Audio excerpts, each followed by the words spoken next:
All right. Good evening, everybody. Happy Wednesday, the belly button of the week.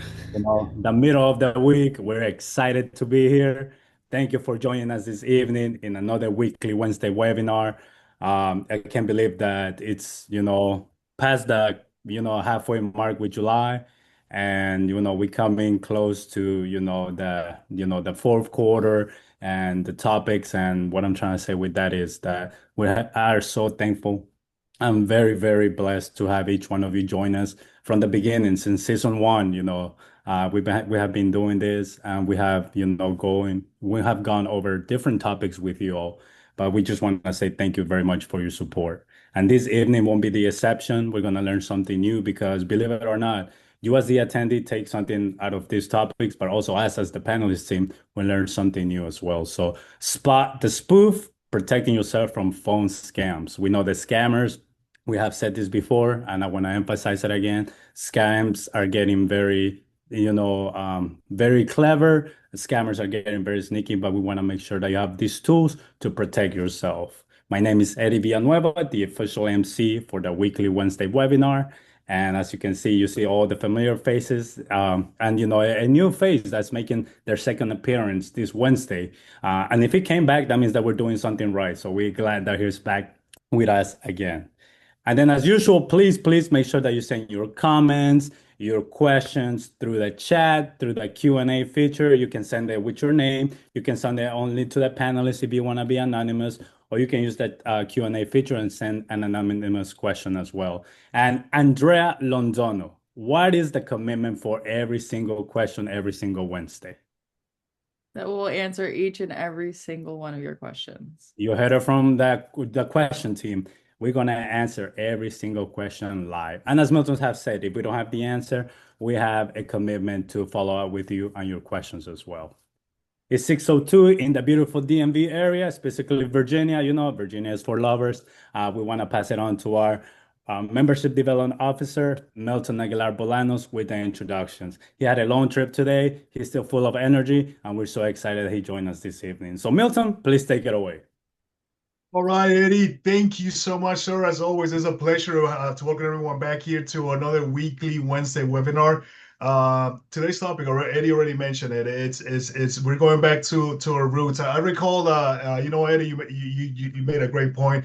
Driving back this afternoon back to the office. I had a conversation with a dear friend of mine, and we were talking about the webinars and how everything started. And I recall one of the first webinars that we put together was around fraud, and then here we are again, like you stated.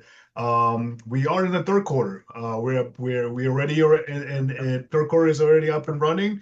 By the time we know it, it will be Christmas, right? And the fourth quarter and the holidays and everything is going to be right fast approaching. In essence, it's scary how fast time is going by. But again, we just want to thank you for making time and being with us every Wednesday night. We truly appreciate you taking your time. Definitely want to give a couple of shout outs. I see a couple of familiar names on the chat. One of our very own, one of our employees, Michelle Johnson. Thank you for being with us. We appreciate you. Thank you so much. And a couple other familiar names that we see there. Again, we want to thank you for being part of this family, the Weekly Wednesday family. With that being said, we're gonna go ahead and start with the introductions. As always, you hear his voice. He's the first thing you hear every time we start the webinars. Mr. Eddie Villanueva, the official MC of the Weekly Wednesday webinars. He represents the marketing department. Also from marketing, we have Andrea Londono, who is going to be keeping track of all the questions. Please, we encourage everyone to please submit your question either using the Q&A or the chat feature, and then she will be reading the questions at the end of the presentation. Also, assistant Andrea from the marketing team as well is Eli, who is going to be reading those questions along with Andrea. So please, again, we invite you to don't be shy. We love interaction from everyone that is in attendance. And then if you hear him in the background, that's going to be my German Shepherd who's making an appearance. It's been a little while, but that's Nico Aguilar as well. He's a part of the webinar. And the person in charge of putting all this beautiful content for us, as always, We love it, and we don't get tired of saying how amazing she is and how she has been such an asset. And let me just be very, very honest today.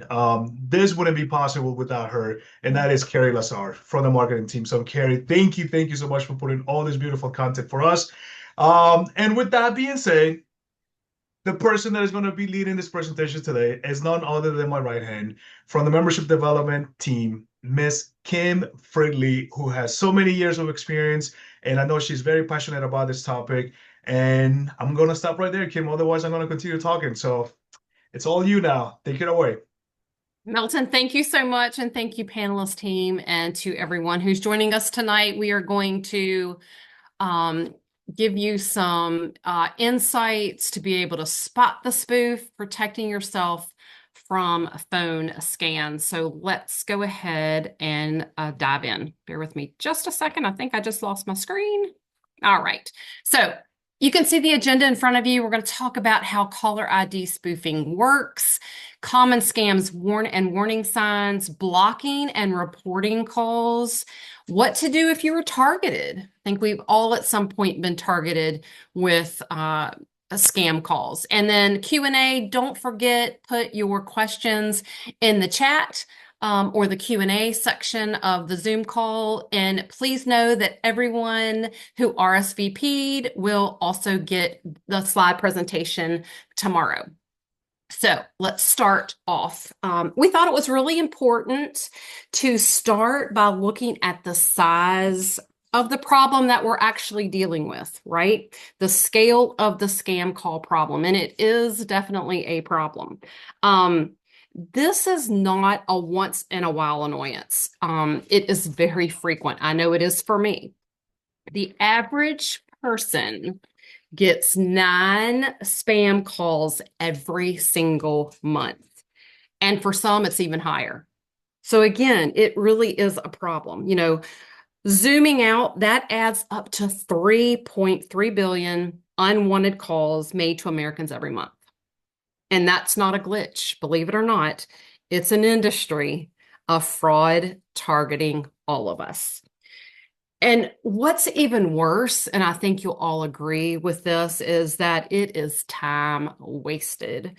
You know, Americans collectively spent over 260 million hours last year, 260 million hours last year answering these spam calls. That's actually more than 10.8 million full days gone.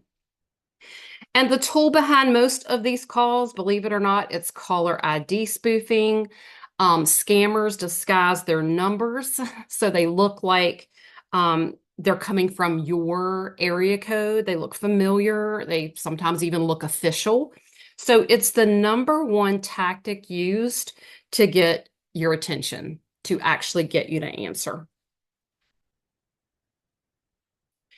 So what exactly is caller ID spoofing? We wanted to make sure that we gave you what you need in order to be able to proactively know exactly what the call is before it comes in. So it's when someone intentionally alters the phone number that appears on your screen.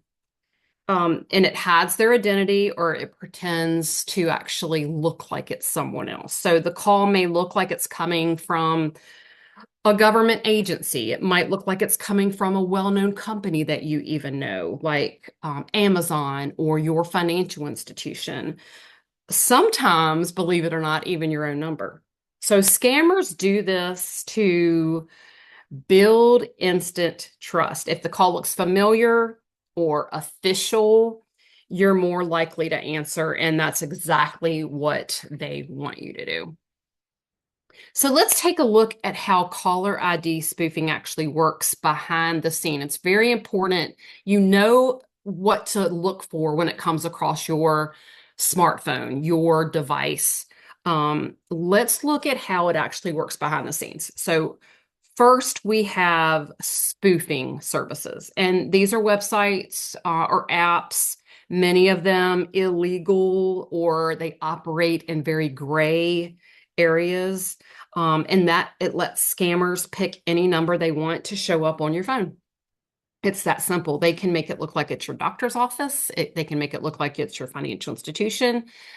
Um, and next there's it's VoIP, it's spoofing, which is voice over IP. This uses internet-based phone services where it's actually surprisingly easy to change caller ID details. Scammers often use the VoIP spoofing method because it's cheap, for one, it's fast, number two, and it's really hard to trace. So they use that a lot. And then finally, there's what's called orange boxing. And this is more technical, and it actually involves tampering with physical equipment to reroute or mask phone numbers. It's not as common, but it's still part of the spoofing toolkit in some cases. All of these methods are designed literally to do one thing, and that's to make you trust the call enough to answer. We're going to keep you from doing that. So let's talk about how spoofers trick us into picking up the phone. One of the most common methods is using local numbers. The call appears to come from your area code, which makes it seem more familiar and urgent. A more advanced version of that is it's called neighbor spoofing. It doesn't just use your area code, but it also matches, believe it or not, the first few digits of your own phone number. And that makes it feel even more personal. Next, we have familiar contact spoofing. And this is when scammers actually make it look like a call. The call is coming in from a friend, a family member, or even a trusted company that you've actually dealt with before. These are especially dangerous because they instantly lower your guard. And then there's the rise of, it's actually called deep fake voice technology. Scammers, believe it or not, can now use artificial intelligence, AI, to mimic someone's voice, often by pulling audio clips from public sources or even past voicemails. It sounds like your boss. It sounds like even maybe your spouse. You're more unlikely to respond, without thinking. So let's talk about vishing. What is vishing? Vishing is voice phishing, and it's one of the most common ways that scammers take advantage of caller ID spoofing. Remember, spoofing makes the number look familiar, right, or official. Vishing is what happens once you pick the phone call up, once you answer. And scammers use spoofed numbers to pose as sometimes the Internal Revenue Service. We've said it before, and I'm going to say it again, a financial institution, an official government agency, or even they could even pose as your own employer.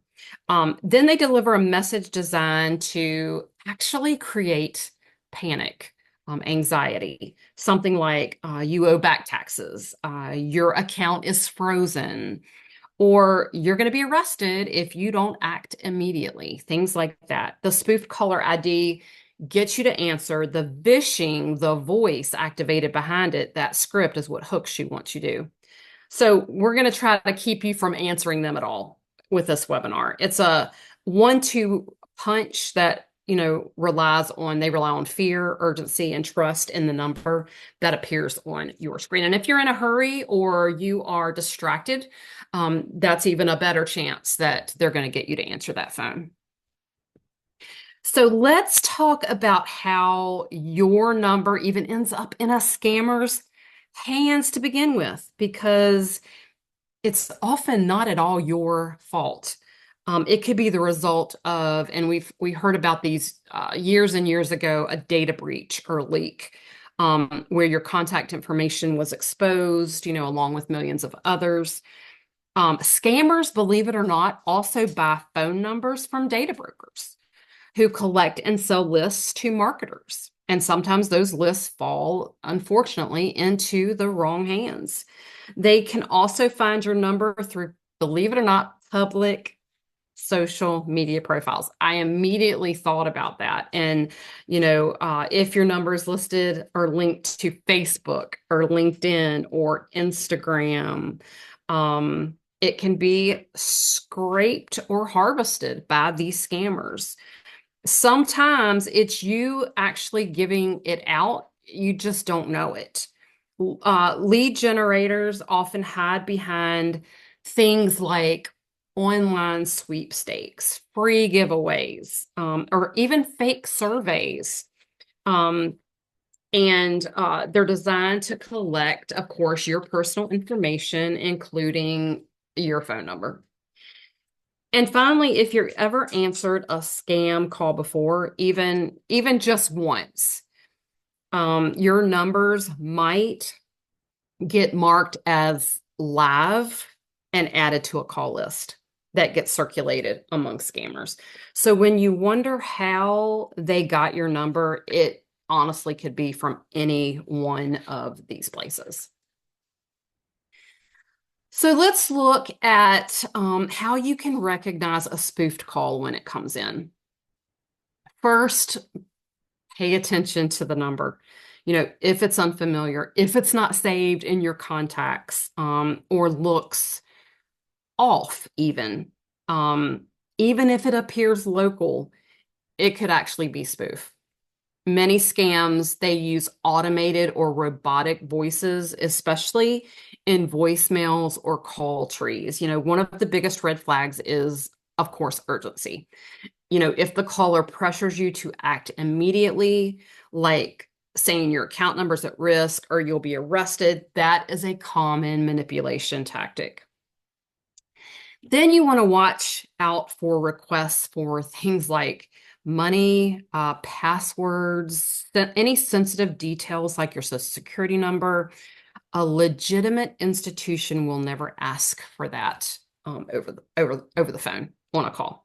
And finally, if the caller ID says it's from a business but the display doesn't match your saved contact or the message seems strange, doesn't seem like it's real, just don't trust it. Just don't believe it. Hang up, call the business directly using a number that you know and trust. So let's walk through some quick, effective ways to protect yourself from caller ID spoofing. First of all, try not to answer from numbers that you do not recognize. If you do pick up, don't say anything right away. Scammers often use voice detection tools. Avoid pressing any buttons, even if the message says it's to be removed from a list. That often confirms your number is active. So, and never ever share sensitive information over the phone unless you absolutely are positive you know who you're speaking to. Instead, hang up, call the organization directly, the business directly, using a number that you trust. If you get a suspicious voicemail, if you don't answer and they leave you a voicemail, make sure your inbox is secured with a password and report it or block the number to prevent future calls. Just go right in and block that number immediately. And finally, enable any spam blocking features your phone or carrier offers. These tools aren't perfect, but they do help filter out known scam numbers before they ever reach you. So reach out to your phone provider if you're not sure what those services are that you can utilize. And then spoofing, actually, the scams actually come from many places in many forms, but they all have one thing in common, and that is they're designed to get you to act quickly, to often get you to act quickly by a fear tactic or, it's urgent. Some of the most common scams involve impersonation. Government imposters may claim to be from the Internal Revenue Service, the Social Security Administration, or even your local police department, saying you owe money or you're going to face an arrest. Financial institutions are also, unfortunately, frequent targets. Scammers spoof credit union or bank numbers and claim that your account number has suspicious activity to actually trick you into handing over your personal details. Do not ever fall prey to that, please. We're also seeing a rise, believe it or not, in AI, artificial intelligence generated voice scams. This is going to become more and more, a high scam feature where a familiar sounding voice actually pretends that, there's a family emergency or they ask for money urgently. Other tactics include fake employer or HR calls. They often mimic platforms like Microsoft Teams. If, most of you are probably familiar with Teams. And then on the tech side, scammers actually pose as support reps, insisting your device has some type of virus or security issue. And similarly, utility scammers might threaten to cut off service unless you pay immediately. And then finally, watch out for fake delivery or insurance calls. These scams use brand names like FedEx, Medicare, to seem more legitimate. The goal is always the same. It is to gain your trust just long enough to steal your information or your money. Once that happens, unfortunately, it is too late. One of the best ways for you to stop scam calls before they start is to actually reduce how easy it is for them to find your phone number. Start by cleaning up your social media profiles. Remove your phone number from them. If it's listed, remove it and tighten your privacy settings. Go through those privacy settings. Your smartphone will actually, that app will take you through each step. It's very, very simple. And make sure you're just limiting who can see your information. And then you're going to want to opt out of data broker sites. These are websites that actually collect and sell your information, often including your phone number. So it takes a little time, but many of these sites allow you to request removal manually. You can even request a takedown from Google search if your personal details like your phone number or home address are showing up in search results. And finally, register your number with the do not call list to cut down on legal marketing calls. It's not going to take them away completely, but it will minimize how many you do get.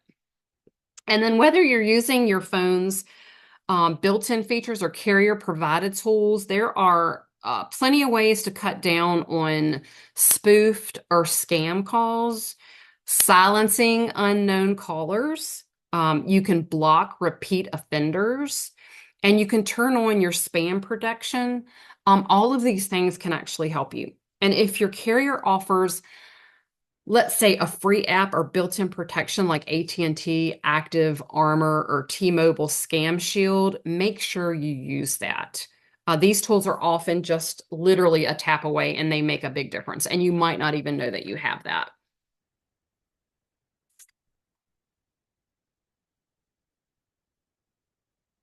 All right, bear with me just a second. Okay. Location can attract spam calls. If you've ever noticed like an uptick in spam calls while you're traveling, you're not imagining it. It happens to me all the time. Scammers often use local spoofing, meaning they mimic numbers that match your temporary area code. Plus, many travel apps and services use location data. So if that data ends up with your brokers, you might start receiving more unwanted calls. And so to reduce the risk of this, consider limiting your location access to only essential applications. You'd have to go into each app on your smartphone. And you can do that by going to the location, sharing your location, and you can go in and choose which apps and whether you want it just while you're using the app, if you want them to track it the whole time, or no tracking whatsoever, which is probably the best choice. And then you can enable features like do not disturb or silence unknown callers while you're actually on the go. During peak travel seasons, be really extra alert, like summertime, for scams, that claim to be from airlines, hotels, rental services, Just be really tuned in and looking at those calls before you answer them. And we're going to talk briefly about the law behind caller ID spoofing. The Truth in Caller ID Act of 2009 makes it illegal to spoof a phone number with the intent to defraud, cause harm, or wrongfully obtain anything of value. And this means scammers who fake a number to trick you are violating federal law. Both the FCC and state authorities have the power to investigate, they have the power to prosecute these violators. And there are a few exceptions. Law enforcement and courts can use spoofing for investigative purposes, and even some businesses may use caller ID masking for legitimate reasons like customer service. So if you ever wondered whether scam calls that fake their numbers are actually against the law, the answer is absolutely yes, they are. So report, and that's going to be the next slide.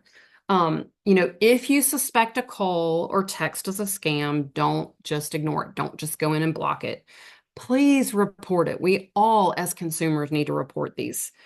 You can forward scam texts to the number 7726, which helps mobile carriers investigate and shut down malicious senders. You can also report the incident to the Federal Trade Commission at reportfraud.ftc.gov. and to the FCC through their complaints portal. If the scam resulted in financial loss or a crime was committed, be sure to also report it to your local law enforcement. And if the scam claimed to be from this credit union, from USSFCU, please call us directly. Call us on 800-374-2758, and we are going to investigate that, and we are going to alert other members. So reporting helps to stop the cycle. We all need to do our part. And then if you ever get a call that seems like it's from us, the United States Senate Federal Credit Union, but something just doesn't feel right, please trust your instincts and verify. Here at the credit union, we will never pressure you to share sensitive information. We just will not do it. We will not pressure you to give your full Social Security number. We'll never ask for you to provide your card number or account credentials over the phone. Unless, of course, you call us and then what type of authentication you have to go through. But if you're unsure, it's 100% okay to hang up. Just call us directly at 800-374-2758 to confirm. It's always better to double check than risk being scammed. That's with anyone, even our credit union. You can also reach out securely. You can log in online to your online portal or your mobile device where messages are actually encrypted and monitored by an internal team here at the credit union.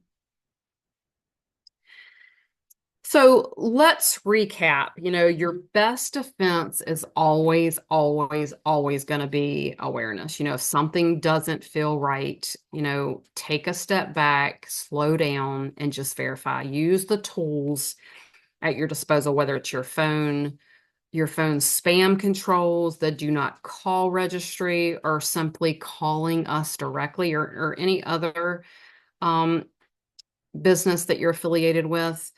And don't forget to share these tips with family, with friends, especially those who may be more vulnerable. We want to spread awareness and help anybody, not just credit union members, but anybody that it could help. Before we wrap up, we do want to leave you with a few trusted resources you can use to take action after this webinar. You can visit fcc.gov/spoofing to learn more about spoofed calls, how to report them. There's the consumer.ftc.gov has spam alerts and helpful guides on avoiding fraud. If your personal information is ever stolen, identitytheft.gov actually is so helpful. It walks you through the recovery steps, the entire process from beginning to end. To cut down on those pre-approved credit offers, head to, it's called optoutprescreen.com. And if your mailbox is overflowing with marketing mail, go to dmachoice.org, and that can help you to reduce it. And then finally, if you're concerned at all about your personal data online, go to privacyrights.org. That offers ways to remove your information from data broker sites. So all of these tools are completely free.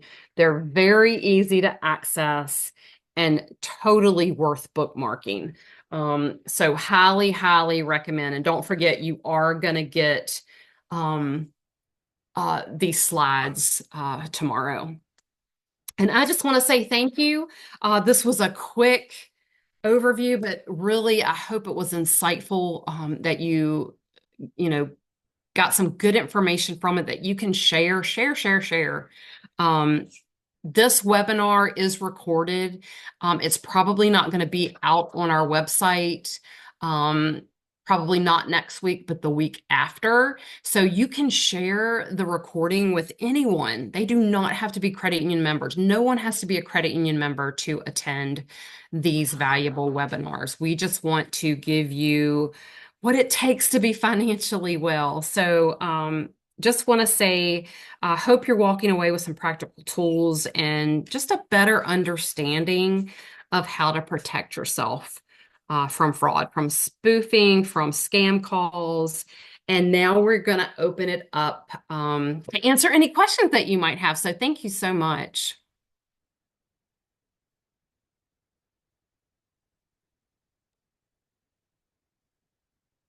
Thank you so much, Kim, for that presentation. As I was saying earlier, every time we go to these presentations, we can learn something new because scammers do not take a break. And here at the United States Center for Credit Union, we don't take a break either. And we want to make sure that we have all the relevant information for you to educate yourself. And as Kim was emphasizing throughout her whole presentation, to protect yourself as well. So thank you very much for that. We appreciate you. I remember when Kim started doing this presentation, she was like, I don't know how am I do. Am I gonna be okay? And she has been a natural since day one. So Kim, thank you very much for all your insight, your information, and your great, amazing presenting skills as well. So Andrea, being the head of the question department, do you have some questions on your end? Yes. So our first question is, hold on. Are there specific warning signs or red flags that signal a spoofing call, even if the number looks familiar or legit?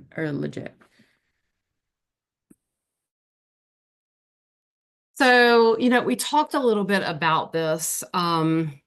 Unfortunately, these scammers are more and more tech savvy. They can use the area code that you live in. So let's just say my phone number is 540-241-1111. They've actually gotten so tech savvy that they can even use the 540-241 to make it look like, oh, this is a call in my area. I need to answer this.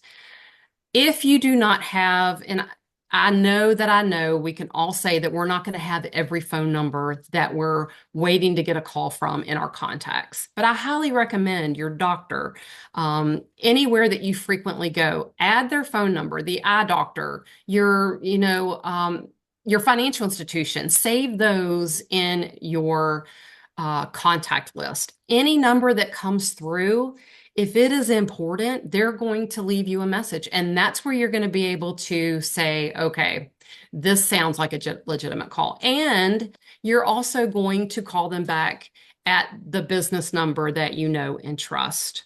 I hope that helps. It is hard to determine when it is a scam. I don't answer any calls on my phone that is not in my contact list. They can leave me a message if it is important.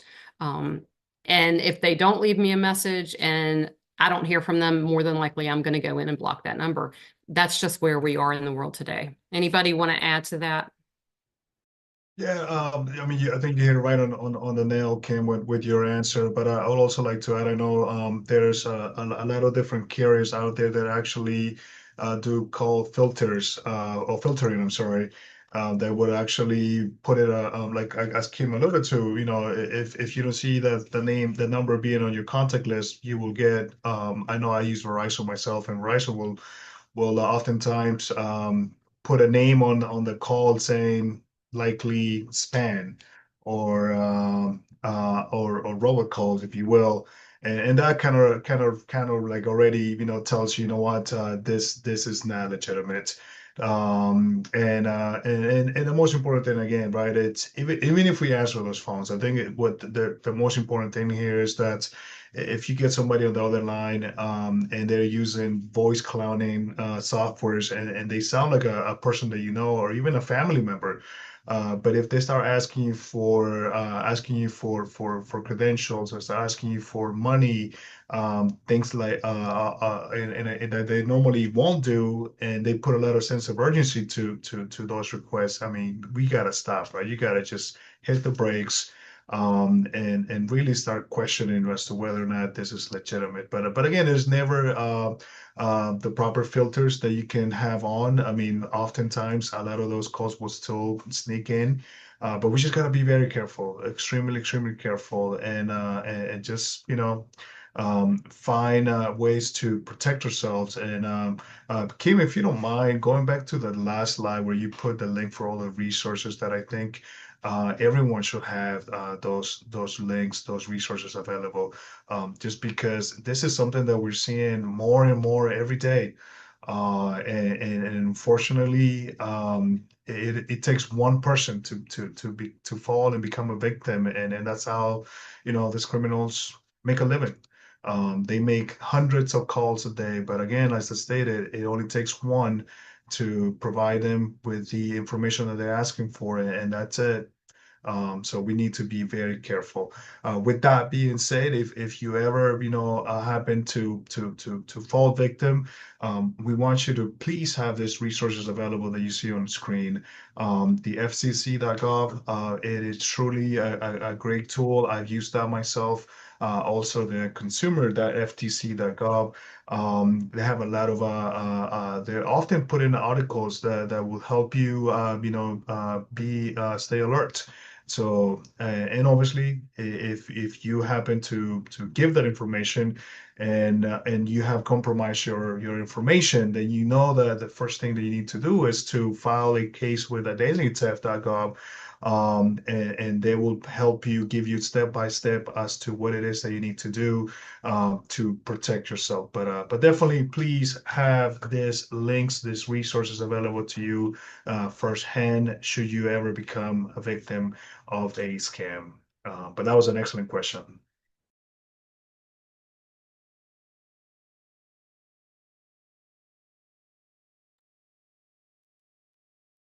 All right. And it looks like we have a little bit of a follow-up question to that. We have some resources on what to do after you're a victim of fraud or a scam. But there is a question in our information is out there because of all the breaches from big organizations that don't seem to be able to protect our information. So how do we protect against this before it happens?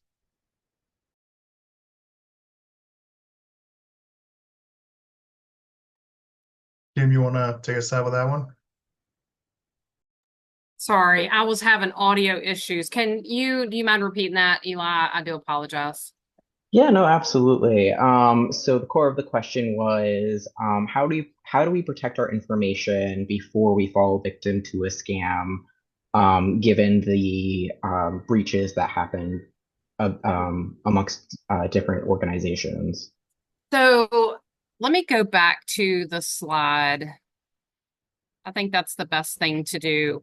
To go back to the slide where you can actually go in and opt out of, hopefully I can find it, you guys. You can opt out of all of the different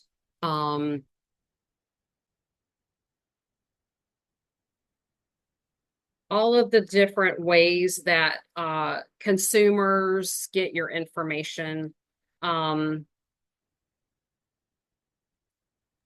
It's the Sorry, data I'm looking for brokers. it. I can't remember exactly what side it is, but it's opting out from of the data brokers site. So basically, if you So, do yeah. dmachoice.org, you can opt out there. Yeah. Opt out of like this pre-screen one too. And you can remove your personal information from Google, and it's actually pretty easy. And I did it one big time when I first learned about it. And then they follow up if it's found again on like Spokia or like People Search or that stuff. They send you an email and it says it allows you to review it. And if you don't want it there, in most cases, you can hit request to remove and it gets removed. That's helped me a lot. It doesn't cut down on everything, but and then also registering for the do not call list. 'Cause then you get a phone call, it's not an actual telemarketer because you're on the list. So that means it's legal and legitimate telemarketers follow the rules. So a scammer calls you and they have an offer for you, it's probably a scam. You're on that do not call list. Thank you, Carrie. Yeah, so in order to reduce your digital exposure, one of the places where I found my phone number was social media. Um, I guess when I set it up years and years and years ago, I guess I just went through the prompts and I have gone in and I immediately removed my phone number from those sites and went through the privacy settings to make sure that I wasn't sharing information with anyone except for who I chose to see my social media posts. So, that's another good place to start. Register your number, at the donotcall.gov. That reduces marketing calls. Remove it from Google search. You can actually, go to Google, search your name, see what pops up, and remove it from those different entities can help tremendously. Great question. So our next question is, how can we better educate older adults or less tech savvy people who about spoofing without scaring them or overwhelming them? So that's a tough one. It really is, because most elderly people are unfortunately lonely. They can't wait till their phone rings the next time because they, just want somebody to talk to. We do have webinars. We did one, I believe it was in May, that addresses all of this. Go back to our website, go to Best Life, and then on the left-hand side, recorded webinars. There's one out there for, how to protect, older individuals, how to protect the elderly. And they are hard conversations to have. They still want to be in control and they still want their independence. So that webinar actually goes through how to have those conversations, and you truly do have to take baby steps. You have to know that the timing is perfect. You have to give just little bits of information at a time to let them process it slowly. And then you're going to know when the next opportunity arises to give a little bit more. But yeah, that's a tough one. It really is. And that we definitely want to protect the most vulnerable. And a lot of times they are super vulnerable to this. So this next question also goes along the lines of like teaching and educating. How can an organization or a small business bring awareness to their employees of spoofing? I love that question. The credit union will come and do these webinars for your employees. 100%. We love to spread awareness. You do not have to be a member. We would love, this webinar only took 30 minutes. We can take as much time as you want, as less time as you want. The recordings are available to you. The slides are available to you. Or reach out to us. We would love to come and do this completely for free. We actually are becoming more and more fluent in the school systems because this is not being taught. Financial literacy scams, they're not being taught in our school systems today. So we are very passionate about getting this word out to anyone and everyone who needs it.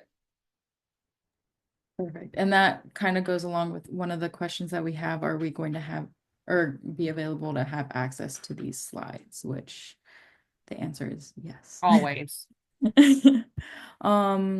And then it does look like we have one more question as well in terms of protecting oneself. The question is, generally I Google phone numbers I don't recognize or use websites to research them. I figure someone will leave me a message if it's something important. But what if these sites don't have a record of the numbers? I usually just block them, but not always. What is your recommendation? I mean, really, that's about all that you can do. It sounds like you are doing your due diligence and exactly what we are actually teaching, helping you to do. You're doing exactly what you should do. So, block them. That's the best recourse. They might call you back from a different phone number. I've had that personally happen to me many times. I just continue to block those phone numbers. If it's not someone that I can figure out who they are by reverse phone lookup or some type of Google search, block them. Make sure you don't answer those calls. Yeah, and to add to your answer too, Kim, another resource that I would like to mention is that you can always reach out to your phone carrier. They might be able to offer you an option where they can do call filters, and see if you tell them that you're receiving multiple spam calls, they might be able to give you a hand. Heck, they might even offer a service that can help you, get rid of a lot of those calls. Especially nowadays, I know that again, this is a headache that everyone is experiencing. Like it or not, it truly is. And I know that you can even take it to a further, even further, by simply setting your phone to do not disturb, and just do not disturb. I'm sorry, and just having a selected list of contacts that you are willing to receive calls from. If that is you, if you're just getting nonstop calls from the scammers. I mean, that is, again, there's multiple other avenues that you can explore, but I will start by reaching out to your carrier, speak to them, mention what's happening, your personal experience, and see what if they might be able to recommend you something else. I also we haven't heard from him. Normally, he's a frequent attendee to our webinars, Mr. Stan Wan. I'm not sure. He always has a lot of great insights, and I love to hear that he's with his son today, listening to this webinar. But as always, Mr. Wan, if you want to come off mute and want to share any personal suggestion, comments, you're more than welcome to come up. You just let us know. I would love to hear from you. Like I said, I haven't heard from you in a quiet time. So Sure. I just got a few things. Obviously, Kim and the rest of the team, you guys always do a great job in showing a lot of very valuable information, which is really great. I usually have my son watching with me on some of these because, like you say, financial literacy is something that they don't teach in school or anything. So obviously, it's very helpful. I too record these sessions for my own personal use, so I can watch them again later or show them to someone else too, because they're always very helpful. Many of the things you talked about tonight were really, really good things, including the website. Sometimes I don't know all the websites to check. I think a lot of you are already doing the right things. Things like obviously don't answer the calls. If you don't recognize it, let it go to voicemail. If it's important enough, they'll leave a voicemail. If they don't, then obviously don't answer. A lot of numbers look very similar to like your phone number in your own cell phone or whatever, or your home phone number. Again, don't answer any of those also too, because those are just same thing as well too. This is not a knock against the ISP, but I used to be with Verizon for many years, And I used to get a lot more spam calls when I switched to, and by the way, I did have the spam app loaded on my phone with Verizon, but it still wasn't blocking because I think they know ways to get around it. When I did switch to T-Mobile, it did seem to cut it down quite significantly. I still get them every now and then, but again, I use their free spam application call, and that kind of helps too. So if you haven't downloaded the spam, most ISP phone carriers have their own spam. There's usually a free one, and there's one you pay $5 for a month. But I haven't found that much difference between the two, so I just tend to keep the free one using it. So if you haven't downloaded, give it a shot. It might help. A lot of the calls too that you see coming through frequent, like Kim was saying, just go ahead and block them basically because a lot of times they'll still come back through because I get some that I block and it's like a different number, but with the same area code, same 3-digit prefix. So I know that they probably got some sort of a robot that just keeps dialing it, just can't answer it.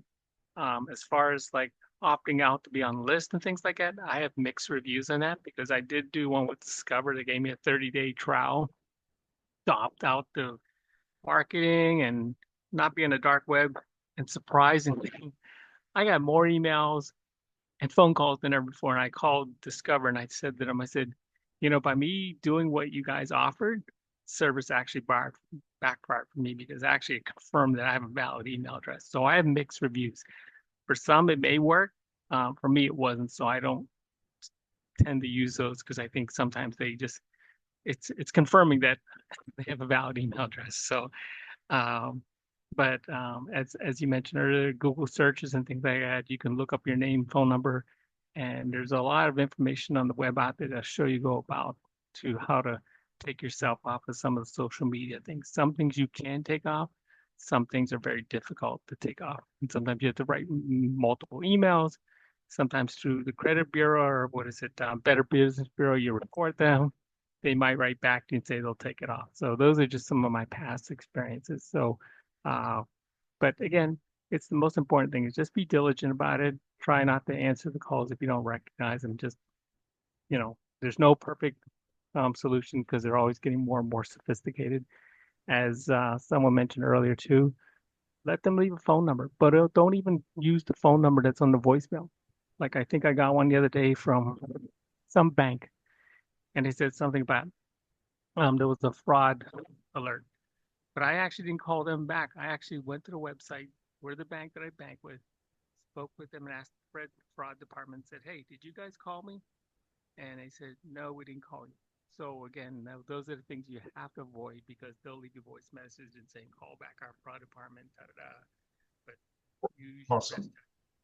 Thank you so much, Mr. Warren. I think we might have lost your audio there towards the end, but as always, we do truly appreciate your comments and your suggestions are truly welcome. And again, and I also want to piggyback on one of the comments that I saw coming through.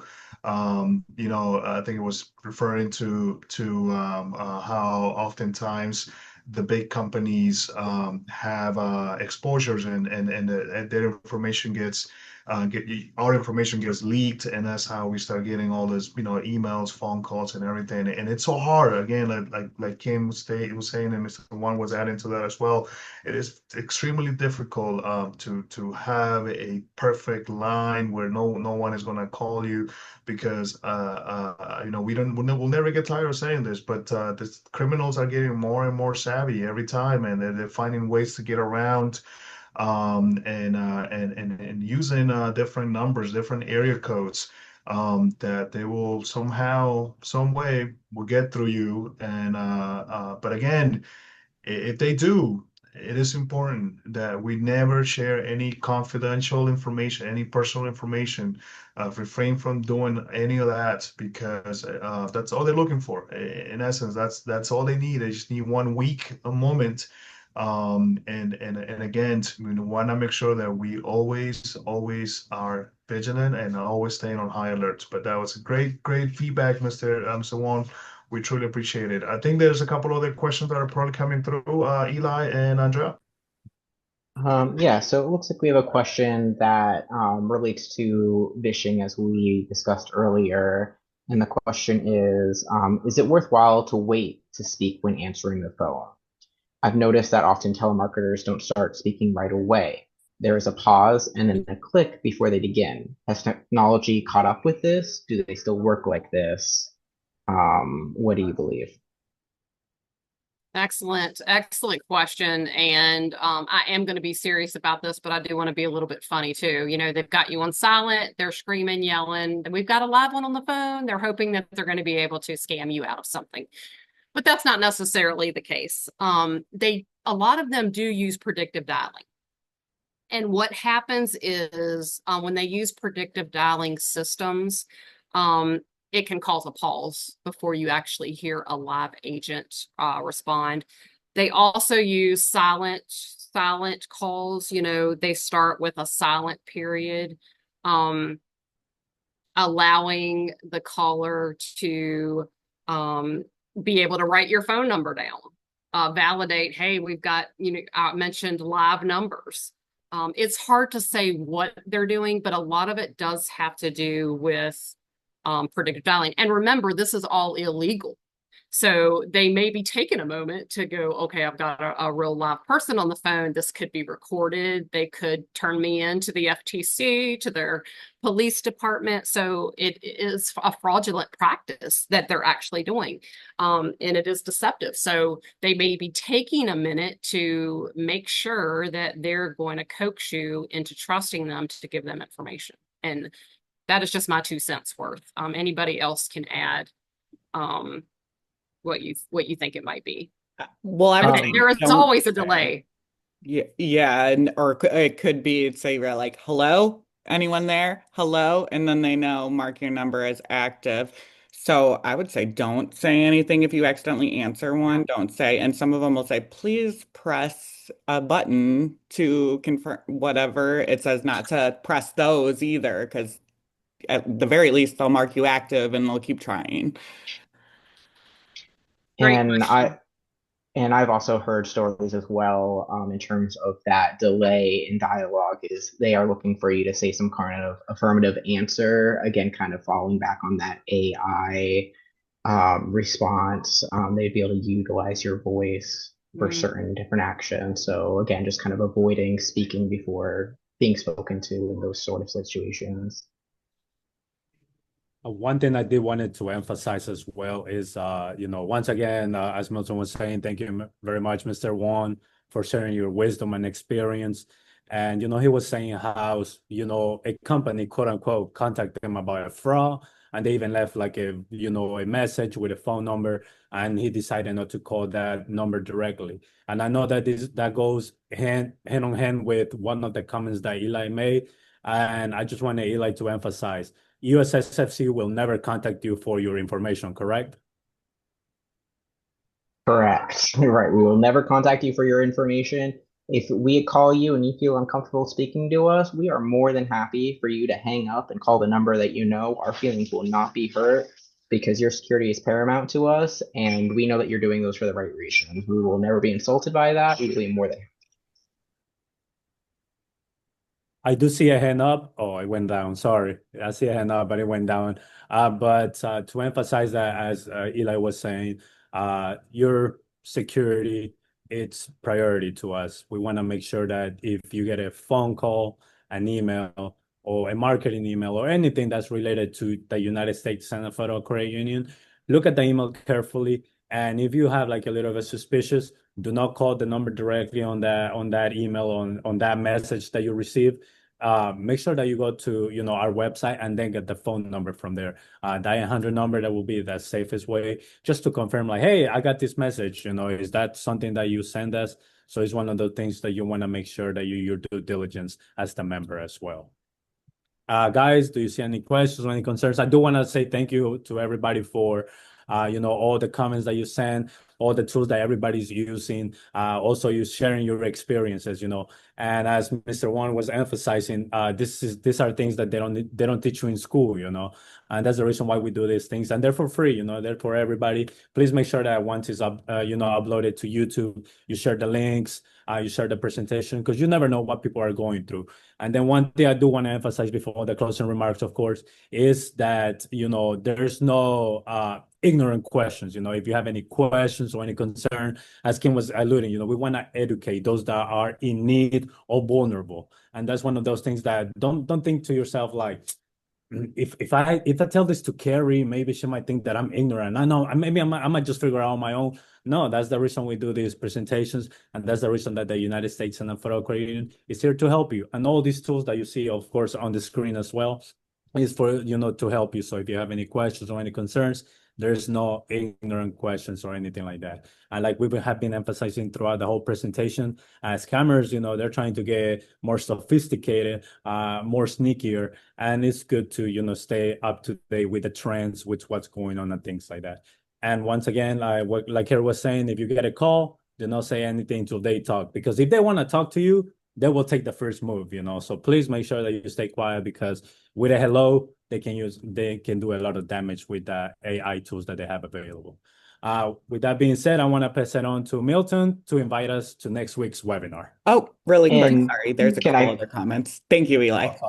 Sorry, Milton. Can I cut off you off for just a second? It looks like we have two final comments from attendees. Just kind of, again, reiterating the things that we have said, giving kind of their personal experiences on this as well. So the first comment that we have from an attendee is harkening back to that delay in response on phone calls and things like that. And she states, I've tried many times not to say anything, just listening when she gets a phone call. But when she says something else in another language, like hola in Spanish or pronto in Italian, they immediately hang up. That's not what they want. But of course, that is the best thing to do if you're not going to answer at all, or if you're going to do anything other than not answering, is to respond in a way that they're not going to be able to utilize. And so that is one way to kind of fish things out. And another comment that we had, again, kind of went back to the researching phone numbers and making sure that you're contacting a phone number that that is familiar and credible. They commented that another thing to be careful about is Googling the number when checking its authenticity. She had a friend that got a spam call from Comcast and thought they were doing their due diligence by checking the number on Google. But when they Googled it, the first hit was a fraudulent number, and it was not the official Comcast number. So even when you think you are doing your due diligence, just to be ensuring that you're going back to that official website, to that official contact, to what you know and what is familiar before you go through and give out your personal information. And I will pass it back. Thank you all. That's great information. Awesome. Thank you. And again, I just wanna end my part by saying thank you so much for everyone that attended. And Kim, as always, you're amazing. And it goes to show you how passionate we are when it comes to fraud here at the credit union. And we truly care about our members. We want to provide you all the tools and resources that we have available, to you in the event should you become a victim of this. But with that being said, like Eddie mentioned, before we go, and Eddie's going to be doing the closing remarks this evening. But before we pass it back to Eddie, I want to invite everyone. I mean, I think we started this webinar by talking about how we are in the third quarter. And with that means that the holiday season is around the corner. And if you are not sure because either your family is growing or you got more people added to the Santa list and don't know how to pay for those additional presents, and have you thought about maybe establishing a business? Eddie, Kim, Eli, Andrea, Carrie.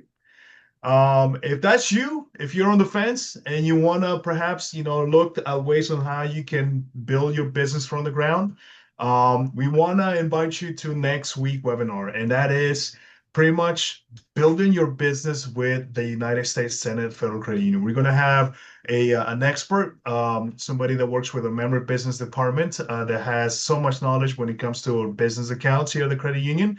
And we would love to have you back and come and learn on how, you can perhaps start, make your side hustle official, get tax credits, get the whole 9 yard, get yourself registered. And with that being said, we would love to have everyone back. And that's all I have for this evening. Thank you all again. And I'm gonna hand it right back over to my colleague and official MC of the webinar, Mr. Eddie Villanueva, who's gonna take us home this evening. We have learned together this evening. As you can see, there's, always questions that come, and we learn together as a team, whether it's you part of the panelist team of the attendees. But the point is for everybody to learn and to show to show you that here at the United States Senate Federal Credit Union, we care about your security. With that being said, I want to say thank you very much to Kim for that amazing presentation. To the question team, thank you very much for all your insights and reading those questions so well. We know that you're readers and you did an amazing job.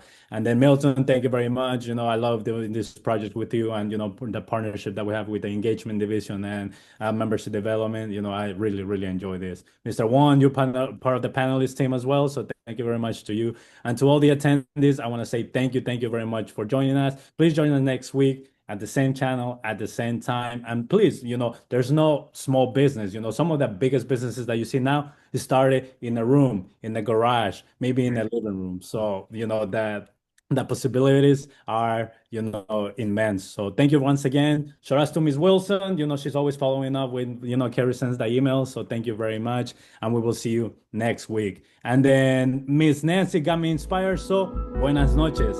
Hasta la próxima semana.